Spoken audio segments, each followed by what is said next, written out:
ज़बान में इतनी तासीर होती है, इतनी अट्रैक्शन होती है कि वो बोलते हैं ना तो आपका दिल ही नहीं करता उनको काटने का, आपका दिल करता है आप बस सुनते रहो। और मुझे लगा ये उनमें से एक है। बिल्कुल, इसमें कोई शक नहीं है।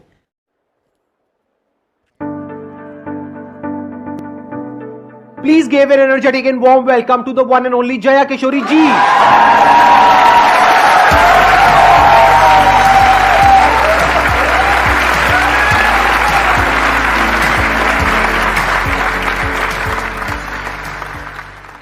इनकी स्माइल में इतनी पॉजिटिविटी है, आई थिंक इनको कुछ बोलने की जरूरत ही नहीं है। अगर ये पूरे सेशन में यहाँ पर सिर्फ बैठ करके स्माइल करती रहे तो आई थिंक ये सेशन बहुत अच्छा हो जाएगा। इनका एक मोटिवेशनल चैनल भी है। इनफैक्ट आपकी कुछ वीडियोस देख करके मैं खुद मोटिवेट हुआ हूँ, and I am not kidding.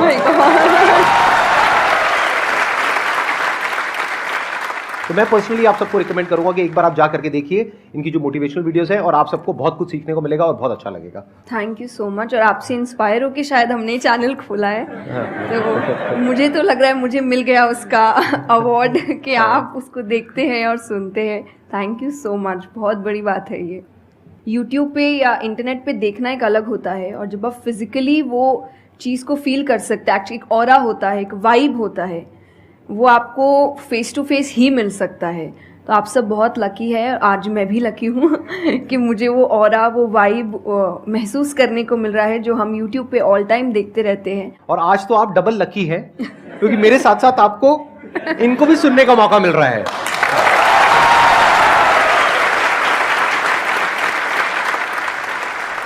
आपके मन में जो भी क्वेश्चंस है, जैसे भी क्वेश्चंस है, आप इनसे पूछ सकते हैं। First of all, thank you very much for giving me this opportunity.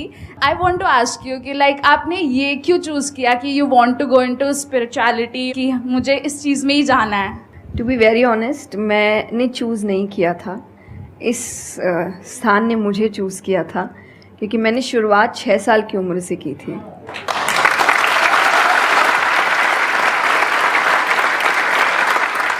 उसमें आपको पता ही नहीं होता है कि करियर क्या होता है, काम क्या होता है।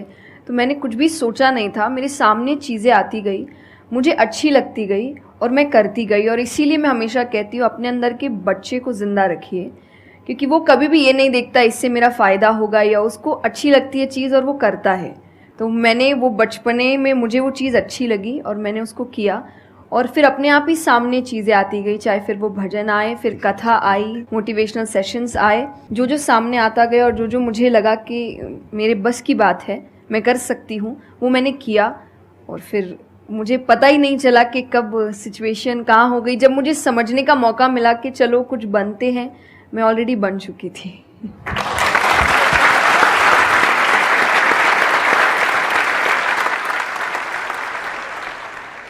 मेरा क्वेश्चन कंसंट्रेशन पावर को लेके है, या दूसरी तरह से बोल सकते हैं अवेयरनेस को लेके।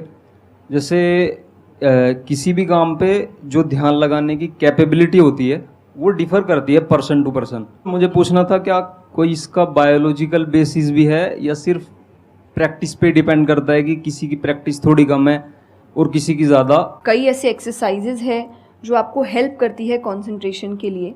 तो जो मैं एक्सरसाइज फॉलो करती हूँ वो लिसनिंग प्रैक्टिस है, कि मैं सोने से पहले या सुबह उठ के कुछ देर 5 मिनट्स 10 मिनट्स मैं बिल्कुल शांत माहौल में और मैं साउंड सुनने की कोशिश करती हूँ।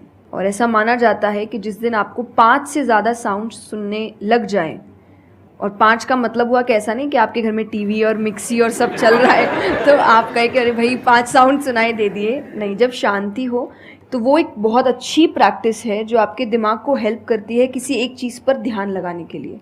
तो आप ऐसे कंसंट्रेशन पावर के एक्सरसाइजेज होती कर सकते हैं, और जो मैं करती हूँ मैंने आपको बताया, मैं रोज़ करती हूँ। अभी तक मैं 3 से आगे बढ़ी नहीं हूँ, लेकिन आई होप जल्दी 5 आवाज़ों से ज़्यादा सुनाई देने लग जाए।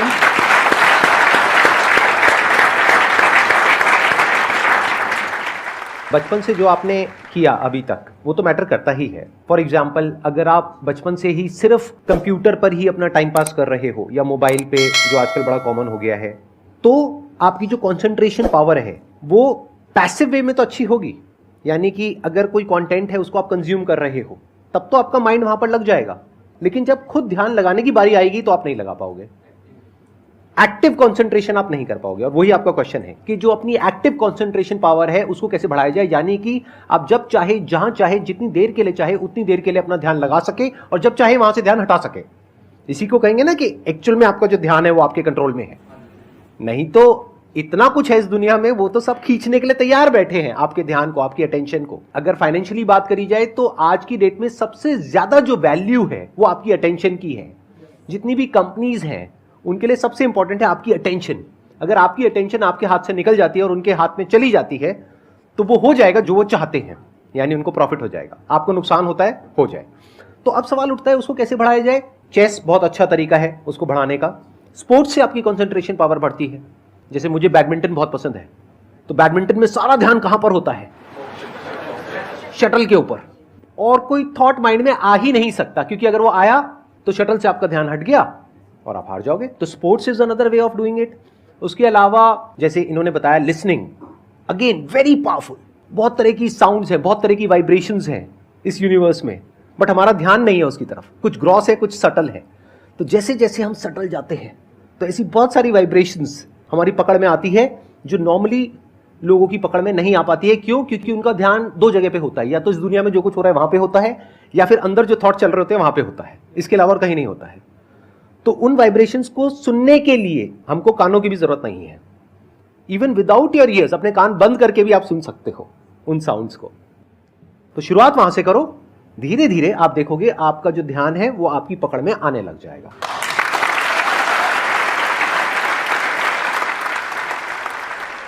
मेरा क्वेश्चन आपसे मतलब दोनों से ही है, वो ये कि हम लोग मतलब आज की सोशल मीडिया वाला ज़माना है तो हम लोग बहुत डिस्ट्रैक्टेड रहते हैं, और जब भी स्पिरिचुअलिटी की बात होती है फैमिली में, फ्रेंड्स में, तो सभी ये कहते हैं कि स्पिरिचुअल अभी होने की ज़रूरत नहीं है, करियर पे ध्यान दो, अभी कौन सा टाइम है, बाद में देख लेना। और हम लोगों के घरों में भी हम देखते हैं।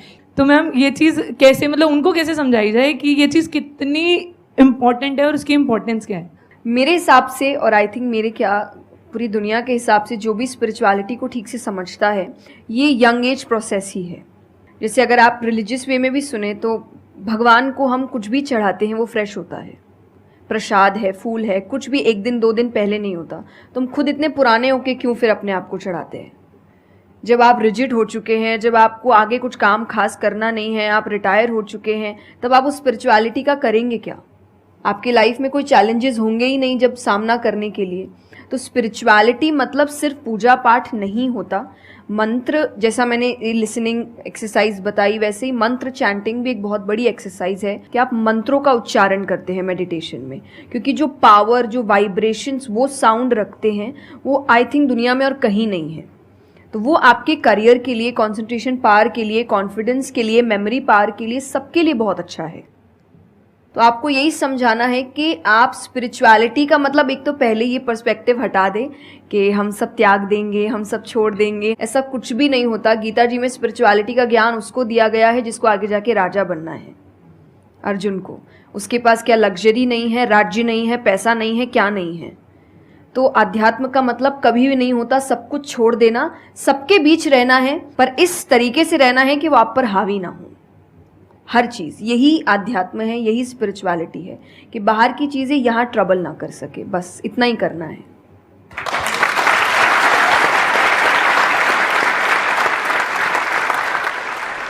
अर्जुन कह रहा है कि क्या मैं सब कुछ छोड़ छाड़ के चला जाऊं? और भगवान कृष्ण उसको क्या बोल रहे हैं कि अभी जो तुम्हें करना है उस पर ध्यान दो। सब कुछ छोड़ना सॉल्यूशन नहीं है। खुद को पहचानो कि तुम क्या हो। जो प्रॉब्लम की पूरी जड़ थी वहां पर वो ये थी कि अर्जुन भूल गया था कुछ देर के लिए कि वो एक्चुअल में कौन है, जैसे हम भूल जाते हैं। तो भगवान उसको याद दिलाने का काम कर रहे हैं कि तुम एक योद्धा हो, तुम्हारा काम है लड़ना धर्म के लिए। तो भगवान उसको वो ज्ञान दे रहे हैं। ऐसे ही अगर आप एक स्टूडेंट हो तो आपका काम क्या है? पढ़ाई करना। अब आपको देखना है कि उसमें ये जो बातें हैं, इनकी बातें, मेरी बातें, या कहीं भी हमारे जो स्क्रिप्चर्स में बातें हैं, वो किस तरह से आपको काम आ सकती है वो करने में, जो अभी आपकी लाइफ की इस स्टेज में, इस पॉइंट पर आपके लिए करना सबसे इंपॉर्टेंट है। तो स्पिरिचुअलिटी दो तरीके की हो गई। एक वो जो आपको भटका रही है, यानी कि वो लोग जो खुद अच्छे से नहीं समझ पाए स्क्रिप्चर्स को, वो आपको क्या कहेंगे कि सब कुछ छोड़ दो। और दूसरे वो जो एक्चुअल में समझ गए हैं कि क्या बात करी जा रही है, तो वो आपको क्या कहेंगे कि जो भी कर रहे हो उसको करो, अच्छे से करो, पूरे ध्यान से करो, पूरी ईमानदारी से करो, उसमें कोई कमी मत छोड़ो, क्योंकि यही आपको हेल्प करेगी लाइफ में आगे कुछ भी करने के लिए। अगर आज आप अपने काम को ढंग से नहीं कर पा रहे, तो कल अगर स्पिरिचुअलिटी में आपको कोई इंक्वायरी करनी है, स्क्रिप्चर्स को समझना है, क्या वो आप ईमानदारी से कर पाओगे? आप अगर अपना काम ठीक से कर रहे हैं, आपके इंटेंशंस अच्छे हैं, आप ऑनेस्ट हैं, आप पेशेंस रख रहे हैं, आप स्पिरिचुअल हैं।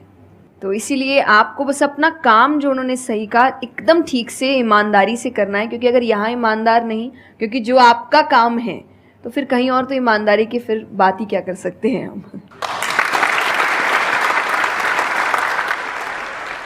मैम मेरा आप दोनों से ही है मेरा क्वेश्चन कि रियल फ्रेंडशिप का एसेंस आज खोते जा रहा है। हम सैटरडे संडे को पार्टी तो कर रहे हैं फ्रेंड्स के साथ, लेकिन जब रियल फ्रेंडशिप का टेस्ट होता है तो most of the friends fail हो जाते हैं, और हम भी फेल हो जाते हैं उसमें अपने दोस्तों। हम ये तो भूल जाते हैं कि वो हमारे दोस्त नहीं है अच्छे, तो हम भी तो नहीं हैं। तो ये चीज़ हम रियल फ्रेंडशिप को आज कैसे वापस उसके एसेंस को रीजनरेट करें और खुद भी दूसरों के अच्छे दोस्त बने। दोस्ती बहुत बहुत ज़रूरी होती है, और इस पे भी मेरा एक छोटा सा वीडियो है कि आप फ्रेंड्स को आइडेंटिफाई कैसे करें, या वही जो क्वालिटीज़ है वो खुद में भी कैसे लाएं। तो सबसे पहली क्वालिटी यही है कि हम जो सिर्फ सैटरडे संडे जिन दोस्तों से पार्टी करने के लिए मिल रहे हैं, वो आपके दोस्त नहीं होते हैं। वो आप बस एंटरटेनमेंट के लिए, आपको मस्ती करना है, मज़ा करना है, तो आप मिल रहे हो। लेकिन एक्चुअल जो आपके दोस्त होते हैं ना, वो आपको भी सिखाते हैं, आप उनको भी सिखाते हैं, वो आपके साथ ग्रो करते हैं। और जैसा आपने कहा एसेंस, जैसे मैं मेरे पेरेंट्स के जो दोस्त हैं, सालों से इक्के दुक्के हैं, लेकिन अभी तक हैं। और अभी भी हम कई बार ऐसा लगता है कि आप ऐसे कैसे बात कर रहे हो उनसे, तो वो कहते हैं हमारे दोस्तों को अपने दोस्तों जैसा मत समझना कि हम एक दो बोल देंगे या एक दो चीज़ें हो जाएंगी और हमारी दोस्ती टूट जाएगी। हमारी दोस्ती इस चीज़ पर नहीं बनी है। वो अगर महीनों भी एक दूसरे से नहीं मिल रहे हैं, या एक साल तक भी उन्होंने बात नहीं की है, वो एक साल बाद भी फ़ोन करते तो वो वैसे ही होते जैसे वो एक साल पहले थे, जहाँ उनकी बात छूटी थी, बिल्कुल वैसे। तो सबसे पहली चीज़ कि यही कि ज़रूरी नहीं है आपको अपने दोस्तों से हर एक इंटरवल में मिलना है, तभी आपकी दोस्ती कायम रह सकती है। क्योंकि अब लोग आगे बढ़ रहे हैं, बिजी हो रहे हैं, काम कर रहे हैं, दूसरे शहरों में पढ़ने जा रहे हैं। अगर आपकी दोस्ती सिर्फ मिलने मिलाने से और मस्ती करने से, तो वो दोस्ती नहीं है। तो ये सबसे पहली चीज़ है कि जो आपको आपके सिचुएशन को समझे, वाइस वर्सा आप उसके सिचुएशन को समझिए कि दोस्ती है पर ज़िंदगी भी है, काम भी है, मेहनत भी है, परिवार भी है। सबसे बड़ी तपस्या, सबसे बड़ा तप मैं कहती हूँ गृहस्थ जीवन ही है। Thank you for the compliment. उसमें आपको इतना कुछ करना पड़ता है, वो एक सिचुएशन को समझना ज़रूरी है। दूसरा, आजकल जो एक ट्रेंड बन चुका है कि फ्रेंड्स सपोर्टिव होने चाहिए, तो सपोर्टिव का मतलब ये नहीं कि तुम गलत भी करो, तो जो कर्ण और दुर्योधन की दोस्ती थी कि नहीं भाई पाप भी कर, मार, गलत कर, मैं तो साथ खड़ा हूँ, ये दोस्त नहीं होते। ये बहुत बड़ा पॉइंट बोला इन्होंने, अभी इसके बारे में मैं बात करूँगा।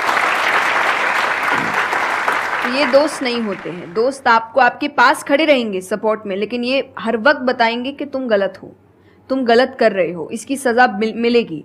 तो ये सच्चे दोस्त होते हैं। तो आप या तो कहते हैं ना कि कृष्ण जैसे दोस्त बनो, खुद ही बनो। बात यहीं आती है, कृष्ण जैसे ढूंढने से पहले कृष्ण जैसे दोस्त बनो, कि जो हर वक्त बताने। कृष्ण कभी अलग नहीं हुए अर्जुन से।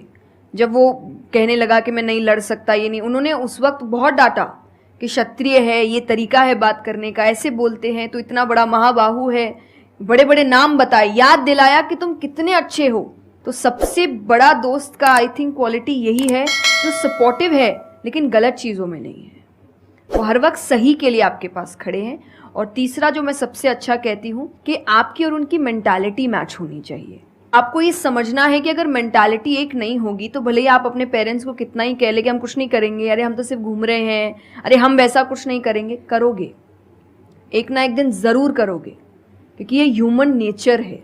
आप जिसके साथ ज़्यादा समय बिताते हो, धीरे धीरे उसकी क्वालिटीज़ कुछ आपके अंदर आती है।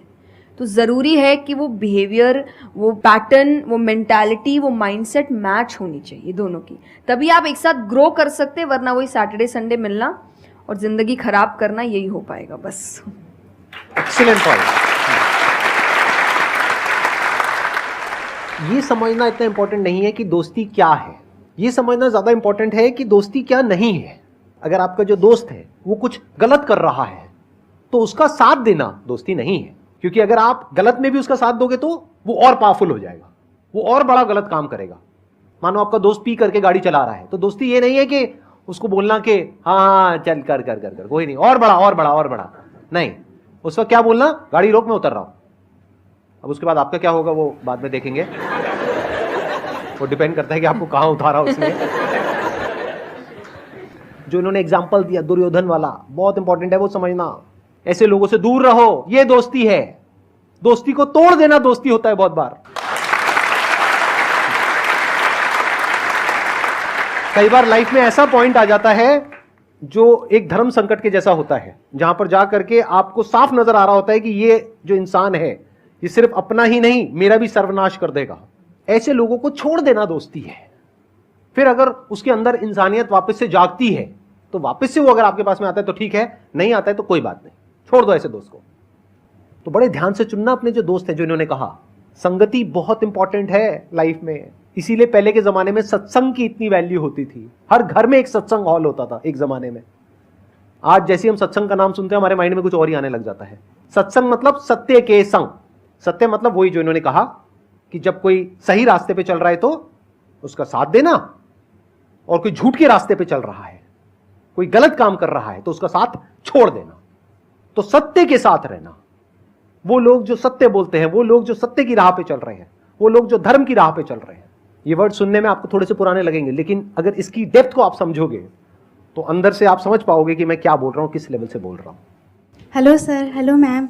मैम मतलब कई बार हम सुनते भी हैं, बहुत जगह देखते हैं, और कई बार बहुत बार हम पढ़ते भी हैं। मैम मुझे ये पूछना है कि मैम भक्ति क्या है, मतलब भक्ति क्या होती है? आज ये ज़माना अलग हो गया है कि भगवान से भी लेन देन का मामला चल रहा है कि आप मेरा ये काम कर दो तो ये हो जाएगा, और काम एक भी नहीं हुआ तो भगवान बदल ले, कि भाई कहीं और माथा टेकते हैं, यहाँ तो काम हो नहीं रहा। तो ये भक्ति नहीं होती। तो एक तो जो परसेप्शन भक्ति का बन गया है कि भजन कीर्तन पूजा पाठ कर लिया और भक्ति हो गई। भक्ति का असल मीनिंग है सरेंडर, समर्पण। और समर्पण व्यक्ति कब करता है? जब पहला चीज़ विश्वास होता है कि वो जो भी करता है वो सही करता है। मुझसे कई बार लोग पूछते हैं कि आप बहुत ज़्यादा डिप्रेशन में नहीं जाते, या कोई आपने सब कुछ देखा है, चाहे स्ट्रगल है, इंसल्ट है, रिजेक्शन है, हर फील्ड में हर चीज़ होती है। अगर आप आगे बढ़ रहे हैं, कोई पोजीशन पे जाने की कोशिश करें तो आपको इनका सामना करना पड़ेगा। ये ज़िंदगी के साथ आता है तो आपको सामना, लेकिन मुझे कभी दिक्कत नहीं दी ये चीज़ें। क्यों? क्योंकि जो मैंने कहा समर्पण, मुझे पता है कि एक ऐसी शक्ति ऊपर बैठी है जो मेरा बुरा नहीं चाहती। तो कई बार बुरी चीज़ें भी मेरी ज़िंदगी में हो रही है, मुझे पता है वो मेरे अच्छे के लिए है क्योंकि वो कर रहा है। तो ये समर्पण, ये भक्ति है। तो ये आपको हारने नहीं देती।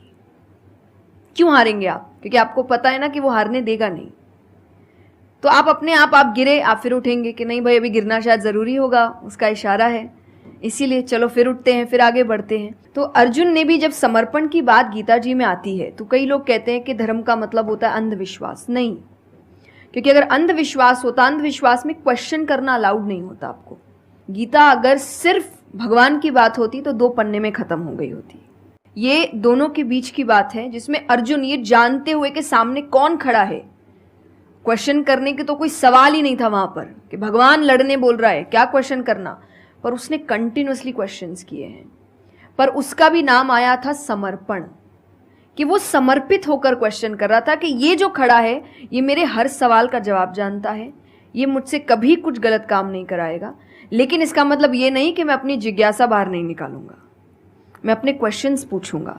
तो भक्ति का अर्थ यही होता है कि पहला निष्काम होता है। क्या फ़ायदा मत ढूंढिए कि मेरा काम नहीं हुआ तो भगवान है ही नहीं। भाई भगवान कहाँ है? भगवान होते तो ऐसा होता क्या? वो तो इंसान है इसीलिए ऐसे हो रहे काम। भगवान ने तो सबको देखे, बच्चा तो मासूम ही होता है, बड़े होके खराब हो जाता है। कोई बच्चा गलत आपने देखा है क्या? छोटा सा बच्चा ही डॉन बनने के बारे में सोच रहा है, वो तो बच्चा ही होता है, मासूम होता है, सच्चा होता है। तो भगवान इसलिए कहते बच्चे भगवान का रूप है, क्योंकि वो एकदम प्योर होते हैं। बड़े होने के बाद हम काम खराब करते हैं और नाम फिर हम भगवान का देते हैं, क्योंकि हमको इल्ज़ाम लगाने के लिए लोग चाहिए। ये फेलियर्स के लिए भी, आप फेलियर्स के लिए भी हम कहते हैं मेरा काम अच्छा नहीं था, मेरा समय अच्छा नहीं था, मुझे पेरेंट्स ने सपोर्ट नहीं किया, मेरे पास ये नहीं था। वरना अगर देखा जाए इन्हीं सिचुएशन में कई लोग हैं जो काम करके आगे बढ़ जाते हैं। तो करने वाला तो कर लेगा, नहीं करने वाला इल्ज़ाम लगाएगा। तो वो इल्ज़ाम अभी हमें ऐसे दिखता है एक ऐसा कोई है जो सामने तो खड़ा नहीं है, भगवान लगाओ इल्ज़ाम। एक फ़ोटो है ना इंटरनेट पे कि एक भगवान खड़े, छोटी बच्ची खड़ी है, छोटी बच्ची के हाथ में एक टेडी बेयर है, तो भगवान वो मांग रहे हैं और वो बच्ची बोली मुझे बहुत अच्छा लगता है, मुझे नहीं देना। उसको नहीं पता कि भगवान के पास पीछे एक बड़ा सा टेडी बेयर रखा है और भगवान उसको कह रहे हैं कि बस दे दो और मुझ पे विश्वास रखो कि वो दे दो छोटी चीज़ जो तुमसे, आपको वो बुरी लग रही है उस वक्त कि मेरे साथ गलत हो गया या मेरा छोटा काम नहीं हुआ, मैंने तो इतनी पूजा की थी, इतना काम किया था, शायद तुम उस काम के लिए नहीं बने हो, तुम और बड़े चीज़ के लिए बने हो। तो निष्काम क्या है कि आपकी भक्ति निष्काम है, स्वार्थ से नहीं बनी है, तो भक्ति आगे बढ़ेगी। दूसरा सरेंडर, कि मेरे हर सवाल का उत्तर सिर्फ उसके पास है। तो ये दो चीज़ें भक्ति बनाती है।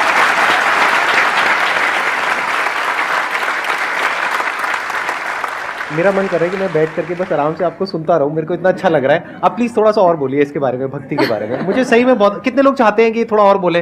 हाँ, क्योंकि इनसे अच्छा कोई नहीं हो सकता इसके बारे में बोलने के लिए। मेरे को पता है आपके पास में और बहुत कुछ है बोलने के लिए, थोड़ा सा प्लीज और बोलिए। ये दो चीज़ें जो भक्ति में, तीसरा हम जब करते हैं सत्संग, जो उन्होंने कहा सत्संग का एक सत्य के संग, तो सत्य कौन है?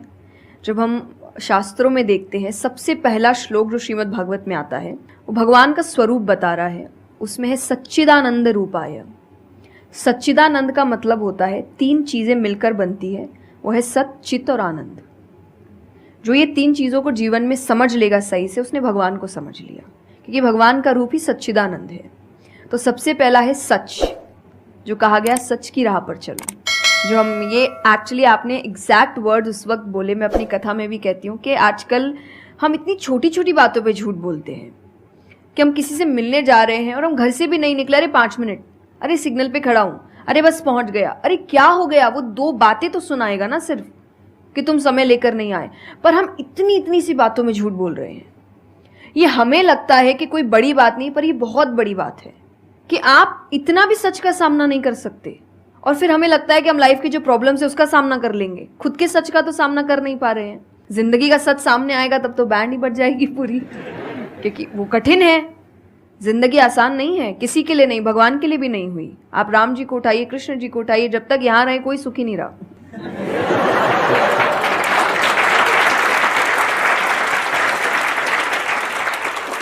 तो सुखी तो कोई नहीं रहा यहाँ पर, आपको सुख खुद ढूंढना पड़ता है, आपको अपना जीवन खुद निकालना पड़ता है अपने चॉइसेस को लेकर। तो इसीलिए पहला सत है। दूसरा चित है, अवेयरनेस। हम अवेयर नहीं है चीज़ों को लेकर, हम इग्नोर करते हैं। अवेयरनेस और इग्नोरेंस ये ऑपोजिट्स हो गए कि आप कोई भी चीज़ आपको समझ नहीं आ रही है, नहीं है। मैं अधिकतर नास्तिक लोगों को आप देखिए, उनको अगर पूछे ना भगवान को मानते हैं, तो उनके पास एग्जैक्ट रीजंस नहीं होते कि क्यों नहीं मानते, बस नहीं है, दिखा नहीं, मुझे नहीं दिखा तो नहीं है। तो तुम्हें तो बहुत चीज़ें नहीं दिख रही। मेरे पापा इस पर मैंने एक बार से क्वेश्चन किया था कि बोले तो पापा कैसे जवाब दे? तो पापा बोले उनको पूछना उन्होंने अपने परदादा को देखा था। देखा तो नहीं होगा,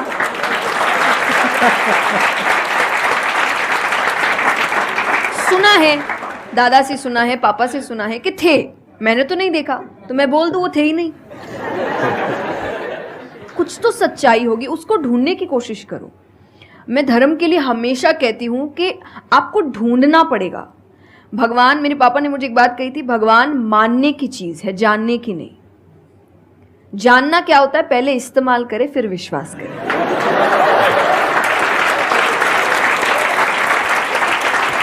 कि पहले देखेंगे है कि नहीं है, फिर बताएंगे, तो वो तो भगवान है, वो कहेंगे देख मैं भी घुमाता हूं। वो भगवान है भाई, उनको अगर आप बोलोगे कि मेरे सामने आ, मुझे दिखा तू है कि नहीं, तो बोलेंगे घूम, नहीं दिखाता, कभी नहीं हुई, नहीं जा। तो भगवान मानने की चीज है, मानो वो अपने आप जना देंगे वो कहाँ है। तो भगवान के लिए माना गया कि पहले आपको मानना पड़ता है, दैट इज सरेंडर, कि मैं मानता हूं, मैं इसीलिए पढ़ रहा हूं। अधिकतर लोग अभी पढ़ क्यों रहे हैं, जान क्यों रहे, गलत साबित करने के लिए।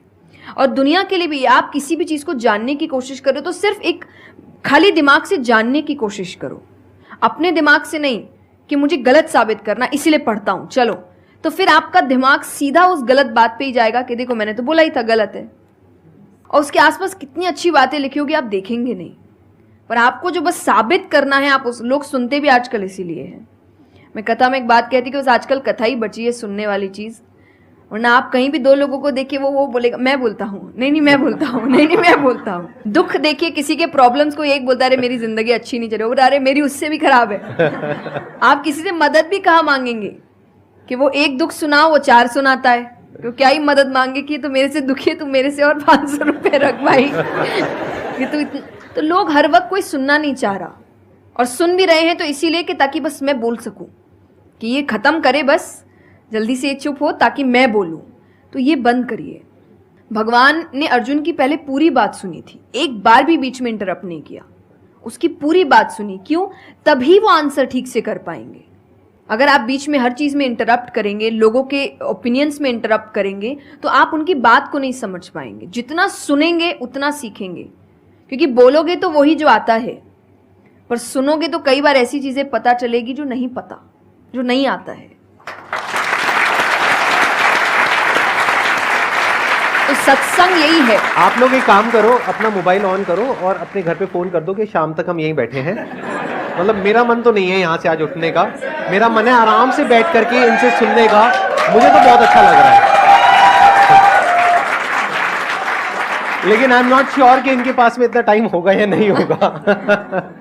आप प्लीज, आई एम सॉरी मैंने आपको इंटरप्ट किया। नहीं बिल्कुल। हाँ, तो यही छोटी छोटी बातें हैं देखिए। और आनंद का मतलब एक्चुअली परमानेंट हैप्पीनेस होता है, जो आपको भगवान के साथ ही मिलता है, कि आपको किसी की जरूरत नहीं है, बाकी सब कुछ टेम्पररी है। और टेम्पररी खुशियों के लिए भगवान ने अर्जुन को लड़ने के लिए इसलिए नहीं बोला था कि तेको राज्य मिल जाएगा, खुशी मिलेगी, पैसा मिल जाएगा। नहीं, एक परमानेंट हैप्पीनेस थी कि मैंने अपना काम अच्छे से किया, उसके लिए लड़ो। तो जो भी काम कर रहे हो परमानेंट क्या है उसमें वो देखो, और ये आपकी सक्सेस पे भी काम आता है। भगवान जैसे अब हम कहते हैं ना कि दुनिया में कुछ सच नहीं है, संसार सच नहीं, इसका मतलब क्या? छोड़ने के लिए नहीं। क्या आप पहली चीज जब दुख आ रहा है तो डिप्रेशन में मत जाओ, क्योंकि आप जानते हो ये भी परमानेंट नहीं है, टेम्पररी है, कल फिर ठीक हो जाएगा। खुशी आ रही है तो घमंड मत करो, ये भी निकल जाएगा, ये पोजीशन भी ज्यादा समय तक रहेगी नहीं। तो उसको रखने के लिए काम करते रहो। तो भगवान हर चीज में कहते बैलेंस्ड रहो, और परमानेंट वो है उसके पीछे भागो। तो आप अपने आप ही जो दिखावे की दुनिया है, करते हम सब है और सब कुछ करना चाहिए लाइफ में, सब एंजॉय करिए, पर अगर उसको जानते हुए करोगे कि परमानेंट नहीं है, तो जैसा मैंने कहा वो यहाँ जाएगा नहीं। जैसे एक पक्षी है, आप पेड़ पे उसको बैठा दो और फिर जिस ब्रांच पे वो बैठी उसको काटने लगो, और जब तक ब्रांच नहीं गिरेगा वो नहीं हटेगी, क्योंकि उसको ब्रांच पे भरोसा है ही नहीं। उसको पता ये रहेगा ना, उसको अपने पंखों पे है कि वो जैसे ही गिरेगा मैं उड़ जाऊंगी।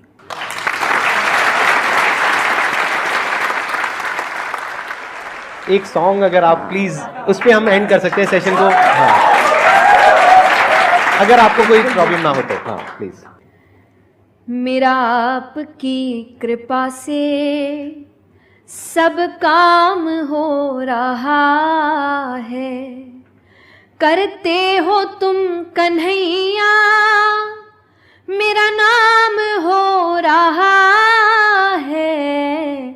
मेरा आपकी कृपा से सब काम हो रहा है। बहुत बढ़िया।